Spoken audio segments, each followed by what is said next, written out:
Hi, I'm Eric Peterson, owner at Proven Realty, brokered by EXP. And last night at our bi-monthly mastermind, we were talking about the upcoming and critical Williston school bond. And I'm sitting here with Jeff Zarling now, longtime Williston resident, and he started going through all of the details on why this is such a critical vote, what it means not only to our students, but also our future growth in the area. And we ended up having a 2-hour conversation that was absolutely phenomenal with some of the best leaders in our area today. So we thought it was so critical with the timing of next week's vote, just to get together, clear up some of the misinformation that's out there, and more specifically, provide you education so that you can make a good informed decision for you and your family. So this is Jeff Zarling. Tell us a little bit, first of all, about your background. How long have you been in Williston? You and I met about, over a decade ago when you were doing Bakken investment conferences. That was the first conference, the oil show. The oil shows and everything. Yeah, and everything else. So tell us a little bit about where you came from originally, how long you've been in the area, and why this is such a critical conversation today. Sure. So I'm from around. I was born in Wisconsin, lived in Colorado. My dad was in the Air Force, lived in Minot, graduated in Minot, met my wife, who was from Williston, got married, went to Minneapolis, got married, had kids. We were in the Twin Cities for about 12 years and moved back to Williston in 2002. I had just started my business, moved here, growing my business here. Dawa Solutions Group. We, 25 years ago, it's our 25th anniversary. Congratulations, that's hard to find. People and companies that were here before the crazy boom. Yeah, there was, the economy here was quite depressed. Anyway, so we did web development, graphic design, website solutions, marketing material, that kind of thing. So we've been doing that and a number of other things for the last 25 years. In Williston, got involved with the chamber, with local committees, have been engaged with the community pretty actively since then. Through the boom, heavily involved in a lot of different things. You know, when we were having all the challenges, I served on the Economic Development Foundation board. I've served on the CHI Foundation board. And as community leaders have worked to solve the problems that we were facing. I remember in 2011, I was so frustrated that we weren't getting anything accomplished. You know, Gockler had started building apartments. The guy, Larry Breckers, started building a few hotels, right? Those first projects, which needed some assistance from the city, which was controversial at the time. People were really upset about $800 a month apartments that were incentivized by the city. And 2 years later, when everything was double that price, they would have liked to go back to that. But of course. But the city leaders did what they needed to do and so forth. But anyway, so being behind on that, we figured the way we could help was to connect people. So we created the Bakken Investor Conference, which we ran for 3 years in Minot, 11, 12, 13. We did the Bakken field tours. We did the Housing Summit in 2012. We brought about 350 people together at the Airport International Inn. City, state leaders, we brought in state leadership, housing finance, tax, Department of Commerce, to talk about how to do business in North Dakota and connect people. And it was just getting people together to do business, to solve problems. And we like to think that we were part of some of those solutions. So just been actively engaged in the community for 20 years. And you've been involved in so many different things, and a big part of going to the meetings, having input, you know, making change on the community and local level, which is what you stressed last night. That was one of the big takeaways that I have, is that if we really want to make a difference, we've got to get involved on the local level to then have representation at the state level, to have some of these oil dollars come back to us for infrastructure, roads, services, and specifically now schools. So catch us up to speed today in your involvement previously and your thoughts on the previous school bond initiatives and how you voted. I think that's really key today, and why, to me, it means so much more hearing from you today on this topic, and you've really changed your opinion on it. To clarify, I don't know that I've changed my opinion. I've changed my vote. Your vote, yes. But my opinion is the same. I'm a numbers guy. I like analysis. So when we face problems, we look at the numbers. In fact, We, longtime customer of ours is Western Dakota Energy Association, formerly the North Dakota Association of Oil and Gas Producing Counties. And we were engaged with a project there, working with community leaders throughout Western North Dakota in 2014. And we prepared the communication package for the gross production tax changes, which were ultimately what led to formula changes and more dollars coming back. Kudos to Western North Dakota leaders and legislators, Brent Sanford, at the time mayor of Watford City, leadership like Brad Becketall, Gene Veeder, Galen Baker out of Stark County, Anderson from McKenzie County. It was a group of leaders. We put together a communication package showing all of the activity, all of the impacts, the budgets, the bonding requirements, and all of that stuff. It was a 90-page information packet that was presented to legislators throughout the state over that 2014 to 15 period of time for the 15 session. And we got the GPT formula, or they got the formula adjusted. And that was on the heels of changes to removing the caps to the funding that came back to the 17 oil and gas producing counties, which again, Senator Becketall was instrumental with other Western area legislators of getting that happen. I mean, people don't realize that when this thing started to take off, gross production tax returned to the oil and gas producing counties was capped at $1 million. Wow. I think I sent you some of the data. We could do 2 hours just on gross production tax and tax distribution formulas and the changes over the last decade, including caps off, GPT funding allocation changes, the bucket bill, prairie dog, all of those things. It's absolutely instrumental. And I'll say in Western North Dakota, we should be very happy with what we've received from the state legislature. The last few bienniums have been very successful in providing appropriate funding to Western North Dakota. And so don't want to bring up any complaints about how that's going. It's been so much better, and we've been able to make investments. The issue, we talk about schools, and again, being engaged since, dealing since like 2010, 11, working with the superintendent. There's been a number of different school boards, working committees. There's been developers. There was a developer that had proposed a land swap and school development. There were different planning sessions, consultants that have been brought in. So we've been trying. Schools is probably where we've had the least success in investment and moving forward in Williston. And what do you attribute that to? That's a good question. I mean, it can be a number of different things. I think the biggest issue, and when our conversation came up last night, I think what got people's attention and what I was sharing is that I was a no vote for the bond. Right. The previous two proposals, I was forward about that.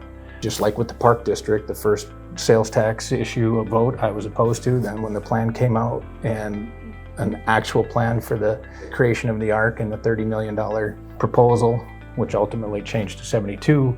So I was in support of it then. This is similar in that having known what the issues were and what the goals are, the first bond issue and the rerunning of it, I was a no vote. And it's because I believe, number one, in the numbers, number two, fiscal responsibility, and number three, solving underlying problems, right? In running a business, if I've got a problem, it's inefficient, I want to solve that problem before I put more money at it, right? Yep. If I throw good money after bad, it's just more wasteful spending. Mm-hmm. I have to fix the structural problem. And that's what, in my belief, we had in Williston. So if you look at, and I sent you the data and you can probably link to it or give people access to it. So and a couple of the slides I brought are actually, well, at least one of them is from the communication package that we put together in 2014. The other one is we actually published a periodical back in 2014-15 called Bakken Construction News for the real estate development industry.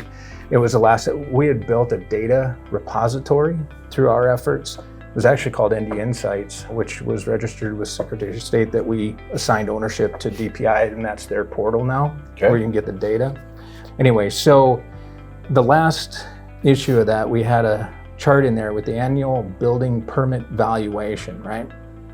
So in Williston, North Dakota, between 2008 to 2014, we had more than 1.5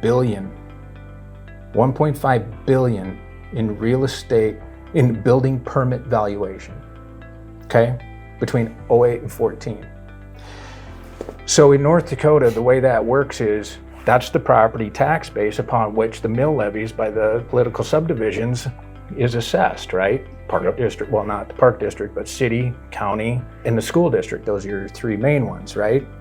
So you have this expanding tax base to fund the growth of your community. Well, the problem in Williston was you had a city district that was constrained by a rural district. Now, in North Dakota Century Code, the school district boundaries do not expand with the city boundaries. So if the city annexes land, that land and the development in it is not automatically expanded into the associated school district. Okay, that's state century code. And I've watched the comments and the smoking gun emails and those things. It's all just kind of misinformation. Those requests to be annexed into the school district for the people who live in Harvest Hills across the street from Hagen, who are in District 8 and want their kids to go to school across the street, that's the process. They ask and request to be admitted into that district, and that's how that typically changes.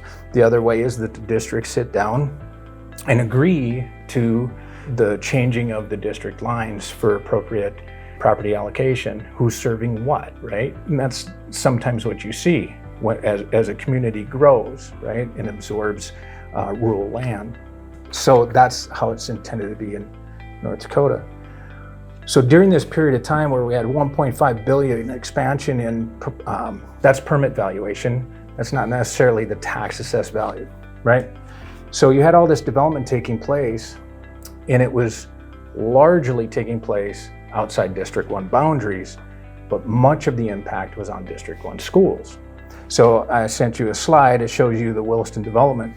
And if you look at where all the development in that 1.5 billion took place, it's not within District 1 boundaries. Okay. So that's where all the property tax base is expanding. And just fundamentally, if you understand how this works, you just know that this is an issue. So we've known for quite some time that this is an issue. And the only way that was going to change is if the district sat down and did a property reallocation. So when they ran that first bond issue, I can't remember this, or the most recent two that failed, right? Because we've passed a bond for the high school and so forth. But this most recent bond issue, I was concerned about because of this issue. Knew it was an issue. So we did some analysis, a friend of mine and I, this is what we do, right? We like numbers, we're numbers driven, we like to do you have an impression that there's this problem, right? But I want the information and the data to quantify the problem or to verify the problem or to tell me maybe it's something else. Because the numbers tell the truth. I believe in the numbers. So we went out, and this was, 4 years ago when that bond issue was up, something like that. The most recent available DPI data, which you can go to the ND Insights DPI website, and you can download the data. We haven't updated this since we did this, so I'm just going to share with you the data analysis we did on the 2017 data, which is different now, but represents what the problem was. So you have the full data set, right? So District 1, their property valuation upon which they assess their mills to get their local revenue in 2007 was $23 million. In 2017, it was $113 million, okay? District 8, in that same time period, went from $9 million to $132 million. Wow. Okay, so let that sink in for a second. District 1 generates local revenue by assessing mills to generate property tax off of a base valuation of $113 million. And how many students does that cover roughly? I'll get to that. Okay. I thought that was really So District 1, 113 million, 113.8. District 8, 132 million. Okay. So 20 million more. Number of enrolled students, District 1, 4,081. District 8, 491. So right there for me, because that's, you want to run a successful business, you have to know your numbers. Yes. Right? It's all about the numbers. Of course. They tell the story. That's why you have to have metrics, have ways of tracking that. The data is here. So I took that, and they have on the data, you're going to have valuation per pupil, the building mill levy, the sinking and interest fund mill levy. School funding is extremely complicated, and there's going to be conversations about whose property tax went where, and well, but those students went there and the funding follows them. Well, the state aid does, but the local revenue from the property tax doesn't. And District 8 was considered a declining district back in the early 2000s, so they were an off-formula district. Okay. So I'm not an expert in the school funding, and people could argue all of the minutia, but at the end of the day, this was the fundamental problem. You want to get into the funding formula, I recommend talking to Representative David Richter. He's become the expert. I have a great deal of respect for the work he's done, and he is working very hard on our behalf to figure out ways to fund construction for schools. He's part of a task force that's working on that because we have a problem of constructing schools. And the legislature took away our local ability to use a sales tax to fund school construction. Right. The middle school was built in the early 2000s. I think it was built in 01, 02 with a sales tax, and after that, state legislature took it away. You can ask other people why they thought that was a good idea. So I took the data, and then, those numbers just seem like it's a red flag to me, right? So the next thing to do is to really start to break it down, and I sent you this spreadsheet, and hopefully you can make that available to people. So the enrollment in District 1 was 4,081. Williams, number 8, was 491. So the taxable valuation per pupil, or the tax valuation base, was 113,132. Tax base value per student, District 1, 27,900, District 8, 269,000. Wow. Okay, so that just jumps out at you, right? Mm-hmm. Okay, and then you also want to be careful that we're not comparing, we refer to them as like not metro, but city districts and rural districts, right? Okay. And the easiest way to kind of identify that in the DPI data would be, we broke them out into PK to 8 districts. Like District 8 is PK to 8. And then you have like Ned Rose, and then you had South Prairie at the time was a PK to 8 during, I think, this data set before they built their high school. Whatever the PK to 8s were, the rural districts around communities and all the rural districts are PK to 8. So we broke those numbers because they're different, right? Because rural districts have fewer students and larger geography to serve. So the PK to 8 average total enrollment is 71, and the average city district is 660 students. So there's a lot in the averages there. Taxable valuation, PK to 8 average is 5.9 million, and PK 12 average is 19.3 million. So the taxable base per student for a rural district is 113,000, and the city districts were 42,000. Wow. So you can see the difference there. So it's better to compare apples to apples. So to compare 8 to 1 isn't necessarily as fair on the tax base per pupil. But the PK to 8 rural district average was 113,000 per pupil. District 8 was 270,000, 269 per pupil. So you can see a more apples to apples comparison. It still jumps off the page and says this is a problem. Again, the average tax base being 19 million versus 132 for District 8. It just, the numbers tell you a story. This problem we thought existed was the problem.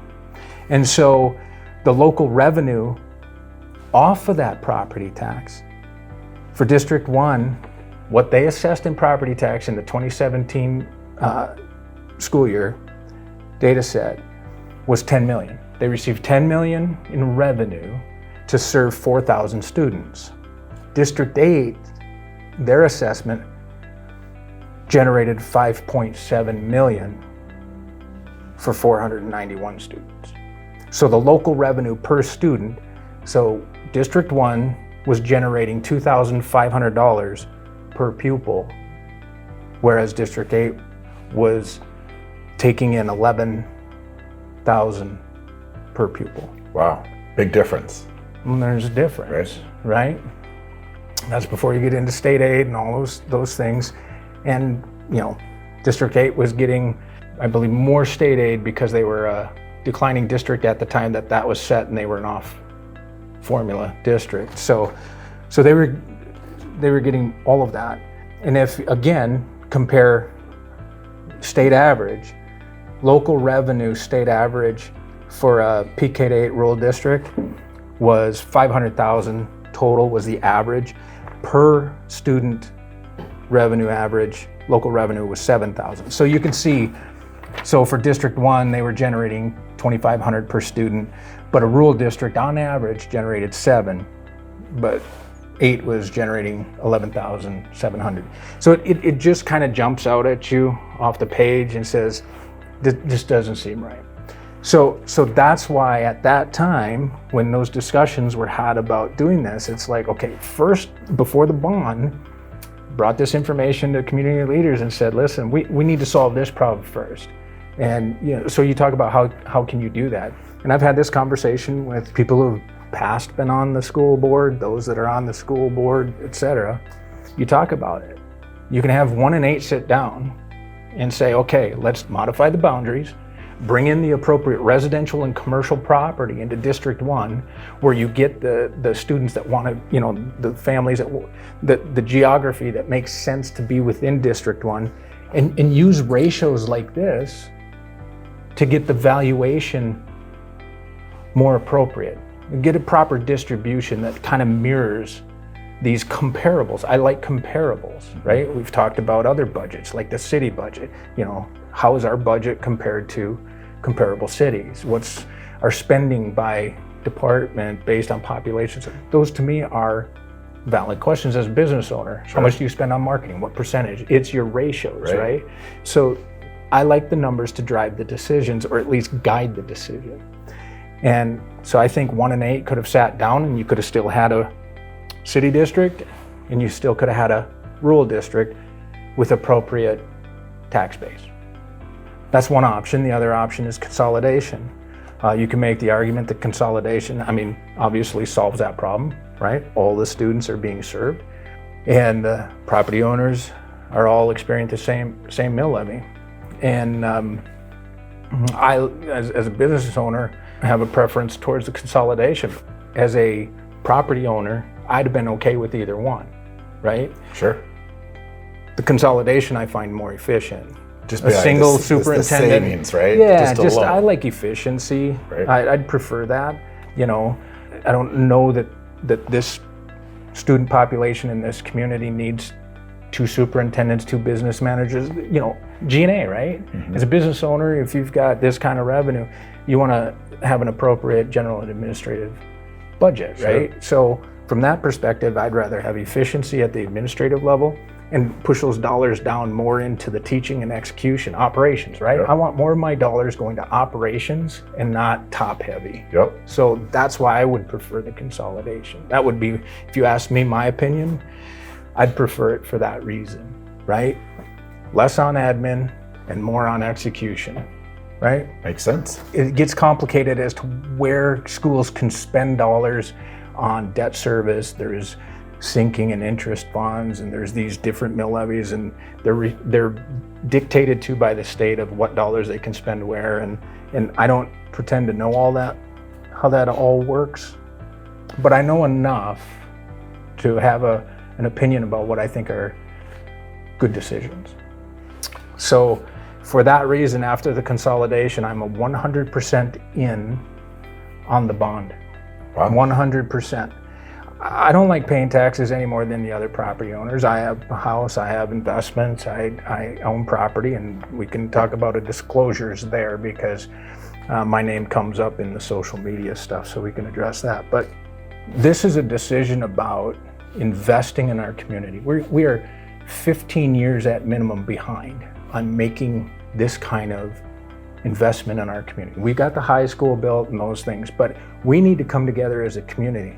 We're not going to get a 90% pass rate like McKenzie County or Watford City, right? I mean, they come together. Trust me, they have their own division and they have their own conflicting perspectives, and they can wrestle at times, but they passed a school bond at 90%. Right? That's an endorsement. Right? Sure, that's an investment in our community. And as business owners, as parents, as citizens of this community, it is time for us to invest in our schools. And I feel like we've addressed the structural problem. And I'll tell you, I feel good about our leadership. I mean, I know there's concerns with the superintendent and teachers, and let's set that issue aside for a second.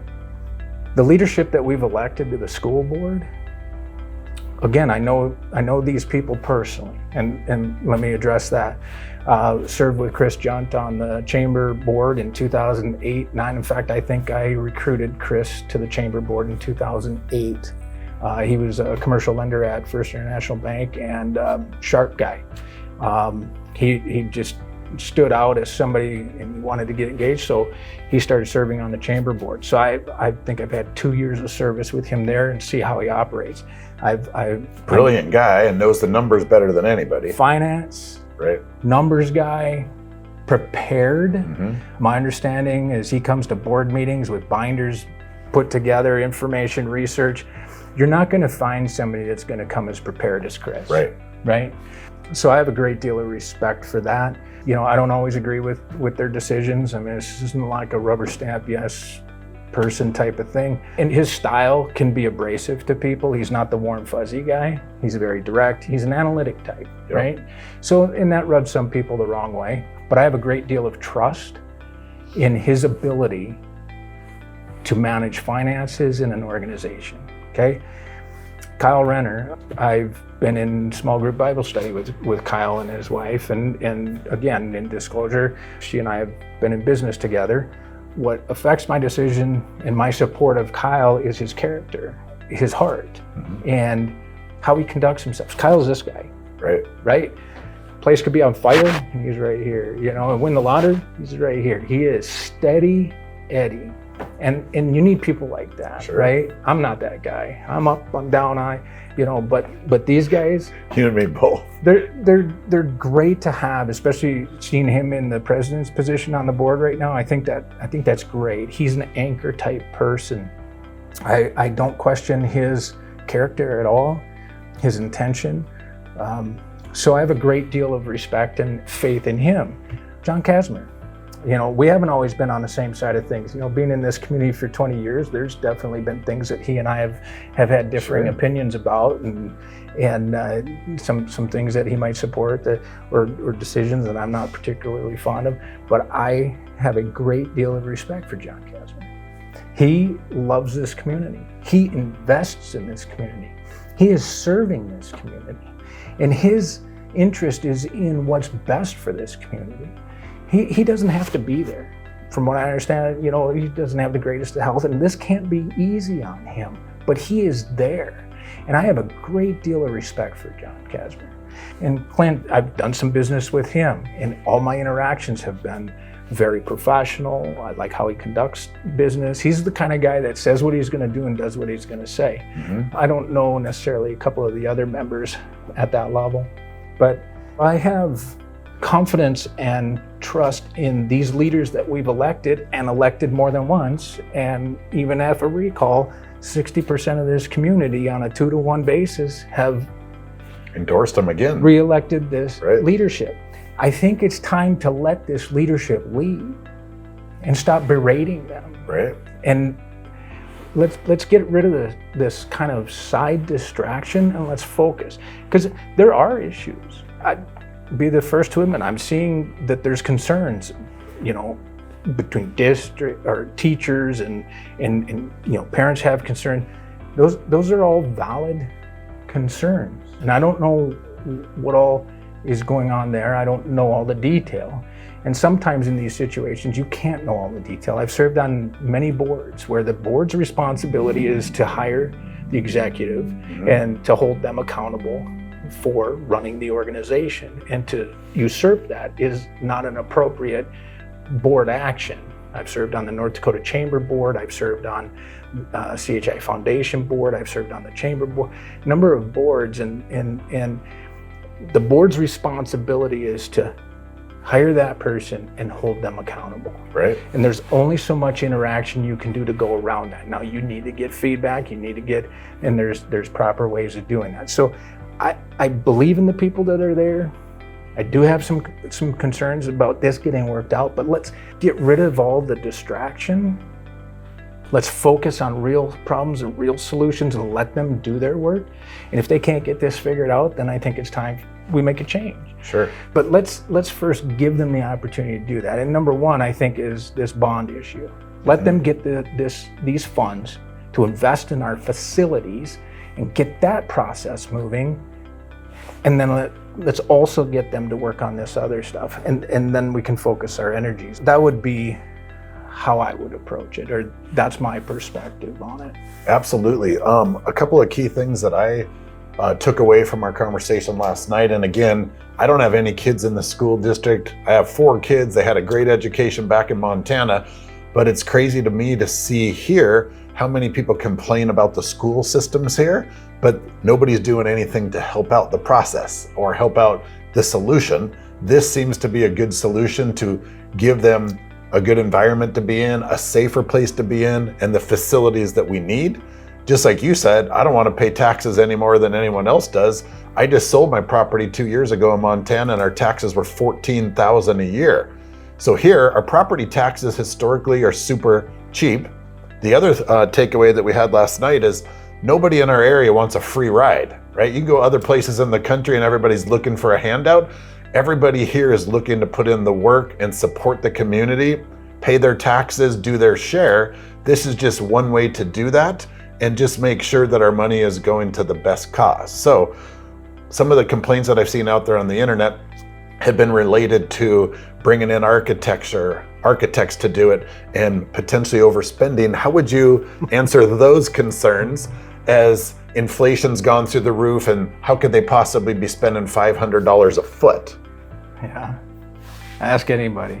I mean, there's a local church community that's been trying to build for years, and the price per square foot just keeps going up, and they're looking at, I think, $400 a square foot. And schools are higher. Yep. They tend to be for a number of reasons. Number one is they do require an architect, and if you know their comp model, they get paid 10% of the project, so they're not necessarily incentivized to reduce cost, which has always, as a business owner, been a concern of me. I'm a pay for performance kind of person, and I like efficiency and cost effectiveness and fiscal responsibility.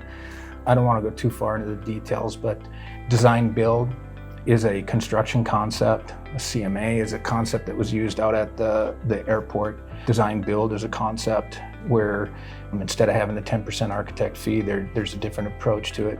In fact, there was legislation, I think 3 sessions ago, to implement design build for the North Dakota Department of Transportation that was sponsored by leadership on both sides of the aisle in the House and the Senate, and it came out of committee with a unanimous do pass, and the owner of an architecture firm killed it on the floor. It was a shocking display of conflict of interest as far as I'm concerned. I know that's a controversial statement, but I'll tell you, working with, the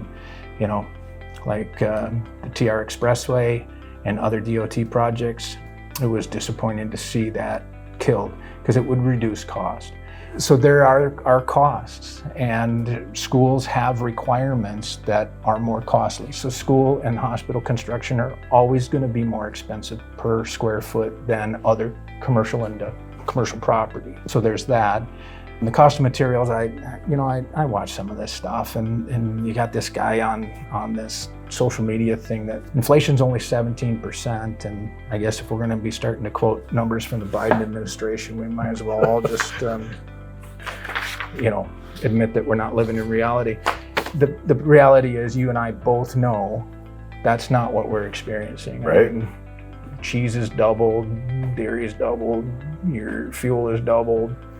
So I encourage you, go look at a receipt for concrete from 3 years ago. So, and they're comparing us to Bismarck schools. And I believe, I asked somebody down, I think that last building construction, I think was 3 years ago. I was in Bismarck last week.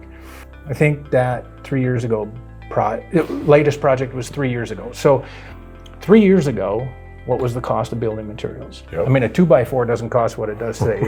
It's double. Or tripled in some cases, and right? Lumber, Right. For sure.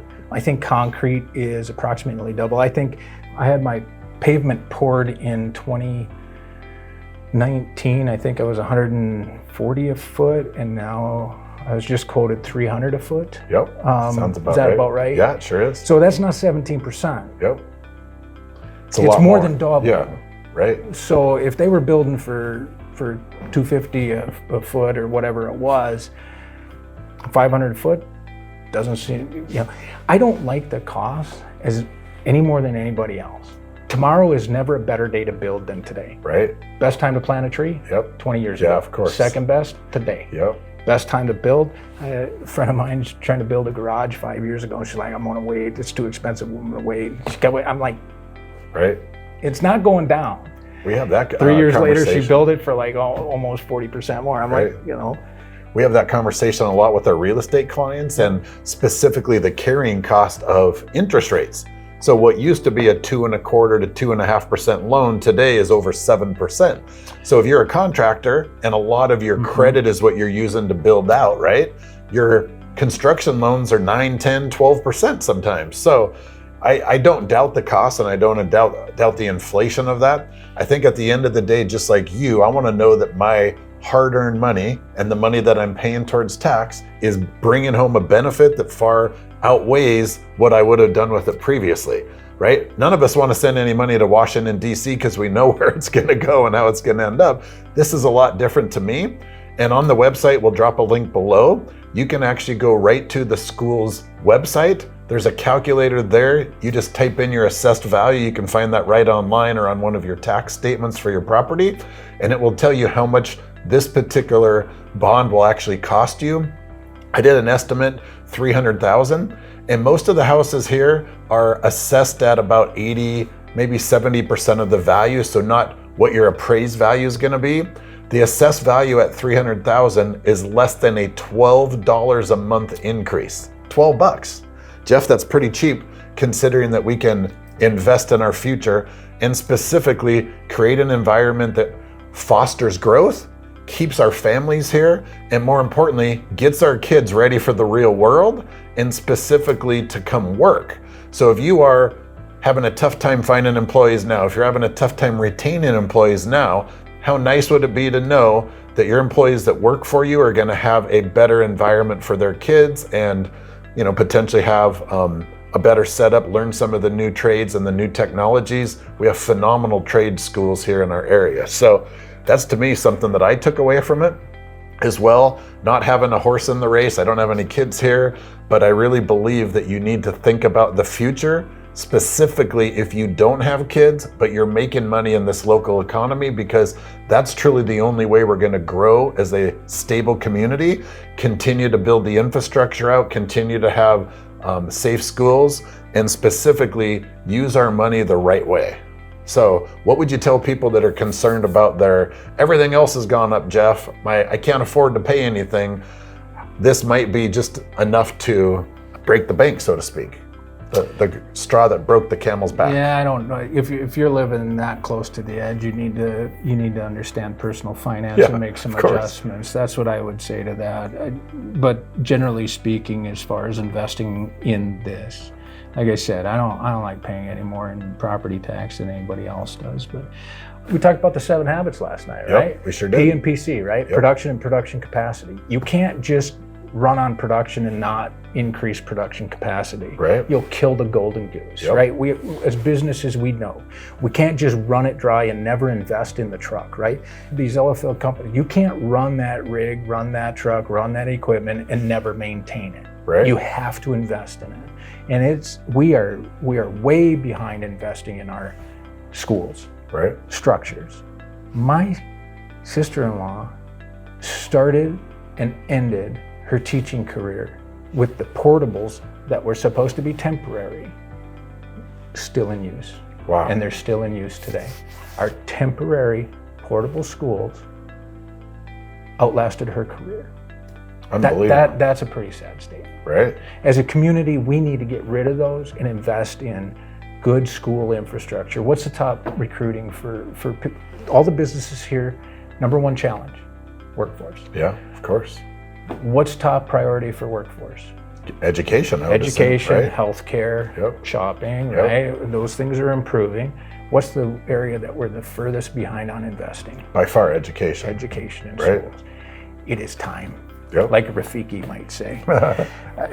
And to talk about some other things, again, there are issues, there are concerns, cost, how to do this stuff. I think it's important for us to not wait for all those things to be solved before we give a yes vote. We need to give a yes vote and let them do their job. And there's other things that are going on. The legislature, actually the Western Dakota Energy Association has a school construction task force right now that is in works of working with the legislature and putting together proposed solutions. And I think Richter is on this committee as well. Howard Klug is on the board for Western Dakota. And they are working very hard, and Leslie Bieber is on this, I believe, as well, about how can we fund school construction. There are also some other ideas about how to, maybe at the state level, create school designs where we can reduce the design cost. And you as a district can say, we need to build a school with this kind of capacity. Well, here's a couple of design options with some adjustments and reduce the design cost and have an efficient design. There are many people looking at how do we make this happen? How do we look at the funding formulas, the funding sources? How do they adjust formulas? The problem is we try to do all this stuff at a state level. We come up with formulas and put them out there and they seem to work and then they don't work. It's like, our laws. Right. School districts have to assess a minimum of 60 mills. Well, in McKenzie County, because of their expansion in their property tax base, if Steve Holland assesses any more than 30, he's going to be generating more revenue. The numbers just don't work. So, but then you can increase your mills more than X amount per budget or per year. And so there's these formula issues that create problems because it's a one size fits all. And we're not going there. So those are where you run into these issues. So they're looking at formulas, they're looking at how do we fund construction. Because again, the school district is mandated statutorily what funds they can use, general fund versus sinking in interest and in those things. So, but there are efforts underway to reduce costs, be more efficient, funding sources. We have a tremendous resource in the Bank of North Dakota, and the legislature leverages that to provide schools with low-cost funds, right? You and I have to go to the marketplace and get 7-8% right now, Right.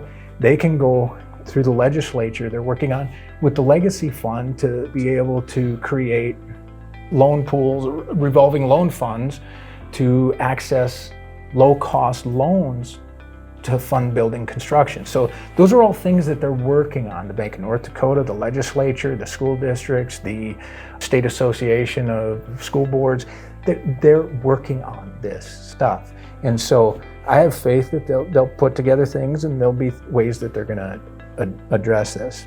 And one last thing, I know there was a story out recently regarding the legacy fund. And everybody wants to say, well, the legacy fund dollars should build our schools. Right. Okay. Again, let's stop with the free lunch approach. Okay. We can have a discussion and all day long, gross production taxes in lieu of property tax, and by definition, 100% of that revenue should come back to the oil and gas producing counties instead of just 30% or whatever it is, 14%. You can make that argument. You'll never win it. We gave up that right in 1853 to assess property tax on oil wells in North Dakota, and we gave it up, and we've been fighting for it ever since. And that's what will happen if we try to abolish property tax, by the way. We have a case study in how that works. So don't look to the legacy fund for that. They're already spending the money. 300 and some million committed in per biennium already for property tax relief, which is, another issue. So that is not the proper argument. I'm not looking to pass that bill off to the legacy fund. That's a whole nother set of issues. And the property tax relief has come and it's gone, but the dollars are still being spent. So the legacy fund's not the answer to building schools. I'm not looking to pass that on to anybody. This is our school, our community, our investment to make. We have to just put on our big boy panties and just get it done. And be responsible for that and responsible for the next generations, right? It's ours. We don't. I don't want a free lunch. Right. So, but I want to pay. I want to pay the appropriate amount, and I want it to be. I want people to be good stewards of that money. Of course, fiscal responsibility. Absolutely. Well, thank you for sharing your information and your knowledge specifically. Somebody that's been here 20 years, who's into the community, who's showing up to the meetings, and knows personally all the players that really opened up my eyes last night. And if you're a little bit confused about what's going on there, if you want to make good, quality, informed decisions that'll impact you, your family, and your future in Williston, please join us for more information. We'd be happy to share anything. If you have any questions, please let us know. And thanks to Jeff Zarling for coming on by. Really appreciate your time. We know that you're a busy guy. Proven Realty, brokered by EXP. We are here with any community insights and spotlights to help you be informed in this community. Thanks for joining us today.